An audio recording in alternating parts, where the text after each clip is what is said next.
Okay, so the objective of this scene was to go into the bathroom. I think you can hear the great sound work.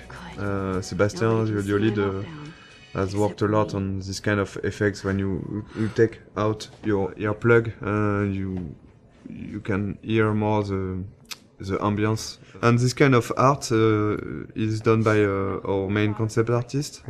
We got like 4 concept artists working on the game.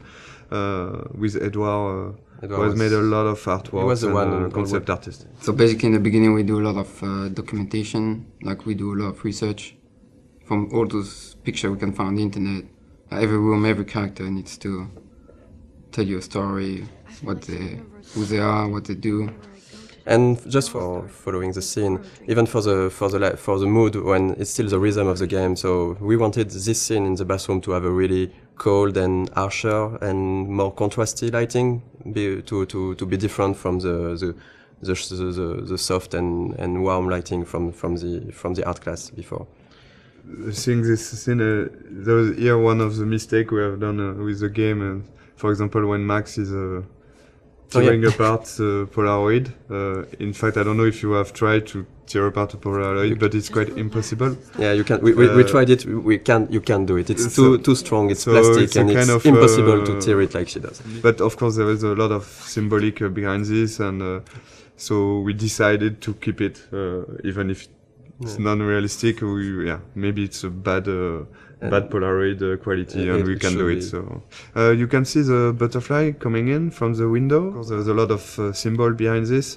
The butterfly, of course, with all the butterfly effects thing, and the fact that Chloe has got some butterflies on her tattoo, and the color of her hair based on the color of the butterfly.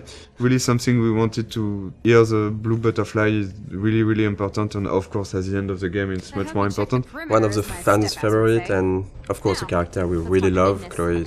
She's one of the most important characters, because at the end the choice is about her. It was really important to create this character the best way possible, so the player would learn to care more and more about her. But we really wanted her to be not that nice at the beginning, so when she's evolving during the different episodes, and she's getting nicer to Max, people would care even more about her because she changed, and she likes the fact that she changed. If she was the nicest person from the beginning, it wouldn't be, I think, as effective that her going forward and changing toward Max. Sometimes some players hated Chloe during the first episode, and I think it's not a bad thing, because you can dislike a lot of things about her personality, and after in episode 3, and of course at the beginning of episode 4, there is really something more to this character, and I think it's like having in real life with a friend. There is always some things you don't like.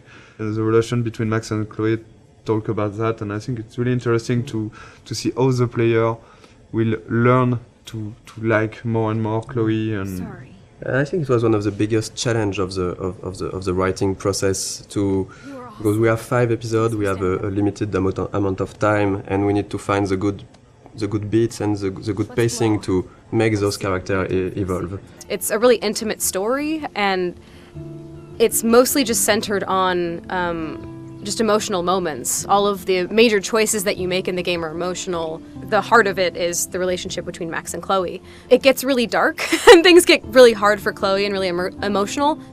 In the game, one of our goals was also to be able to talk about real-life issues, about some social themes and difficult themes that can be experienced in real life. I mean, it's different to other games where there are bigger issues like situation of life or death or war or stuff like that. And in this game, we wanted really to focus on more human issues on a smaller level. The mood of the game and the themes of the game. It's the themes that we tackle in the game are not something that you see often in other games. We try to be mature about it. We try not to force it onto players, and we try not to be too brutal about it. We have issues like domestic violence, family issues.